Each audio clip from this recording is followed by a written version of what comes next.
Hi everyone, my name is Ivan Jo and I'm a Hotel and Tourism Management student from International University of Laisan, Indonesia. And in this video, I'm going to talk about some of the traditional Indonesian foods, specifically the ones from the city of Singkawang in the West Kalimantan region in Indonesia. And for the first food that I picked is going to be Choipan or Chai Kue. And for the second food that I picked is going to be Tofu or Tofu. But before we get into the food itself, let's talk about the city of Singkawang. Singkawang is a city located in the province of West Kalimantan, Indonesia. It is located at about 145 kilometers north of Pontianak, the capital city of West Kalimantan.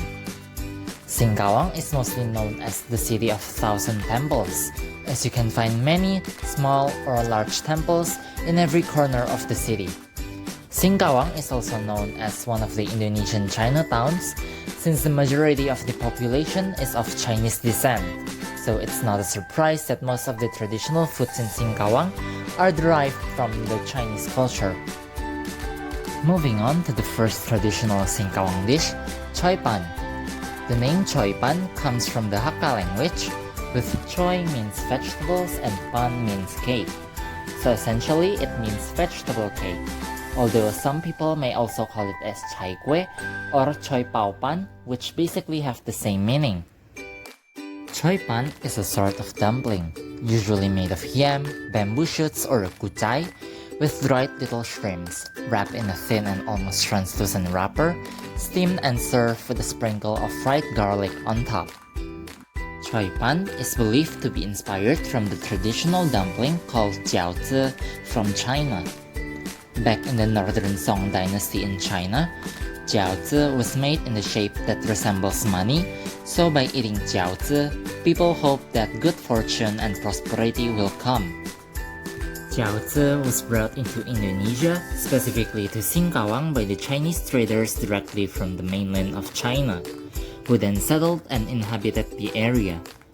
The dish was then adapted into the choipan that we love today. Choipan is best eaten when it's warm, freshly out of the steamer. Thanks to its cheap price, the people in Singkawang also eat choipan for breakfast, lunch, or even as a snack.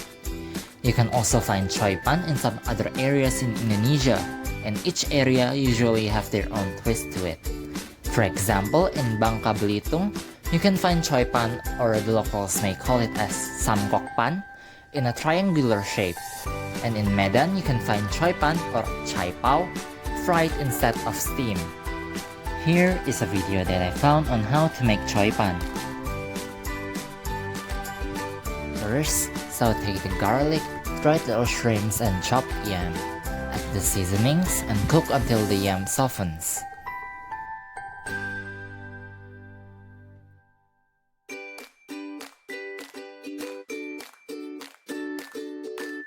To make the skin, combine all the ingredients, mix well and strain the mixture through a sieve into a saucepan. Cook while stirring it constantly to avoid burning until it forms a dough.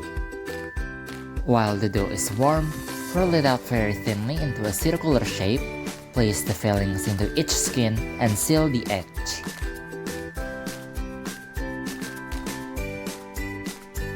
Steam it for about 15 minutes and serve it with a sprinkle of fried garlic on top. The next traditional Singkawang dish is called Tofu. Tofu is a popular traditional Chinese silky soybean pudding. The name Tofu came from the Chinese word tofu hua, which means flour of the soybean or bean curd flour.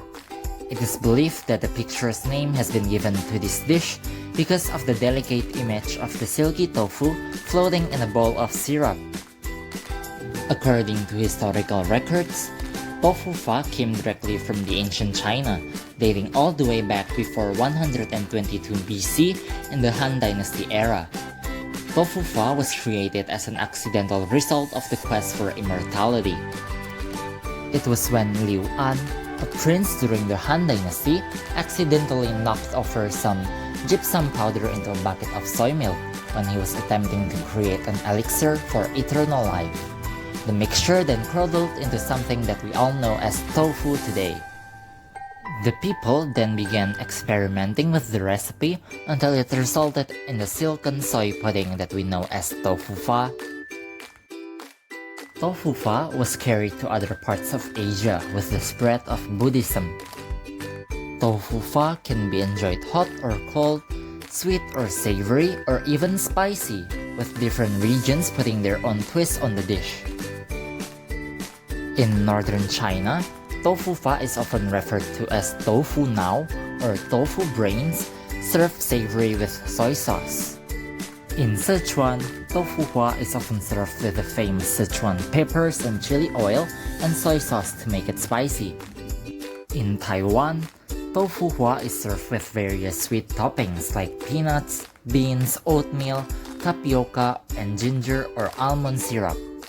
In the Philippines, tofu pho is known as taho and is served in either sweet brown sugar syrup, sugarcane syrup, or strawberry syrup. In Indonesia, specifically in Singkawang, tofu pho is known as tofu pho or kembang tahu or wedang tahu by the locals, and it is often served warm or cold with pandan-infused sugar syrup and ginger. And here's the video that I found on how to make tofu pho.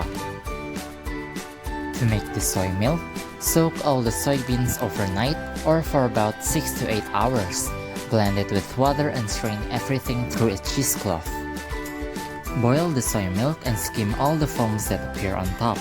Combine gypsum powder, cornstarch with water, mix well and pour in the boiling soy milk and cover with a plate and let it coagulate for 45 minutes.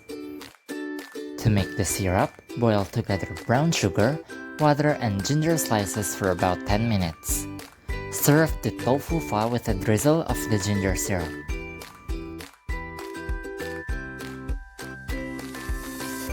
So, that is all for this video. I hope every one of us get to learn something new about Indonesian traditional foods, specifically Choipan and tofu pho from Singkawang. Thank you so much for watching this video. Hope to see you soon. Bye everyone!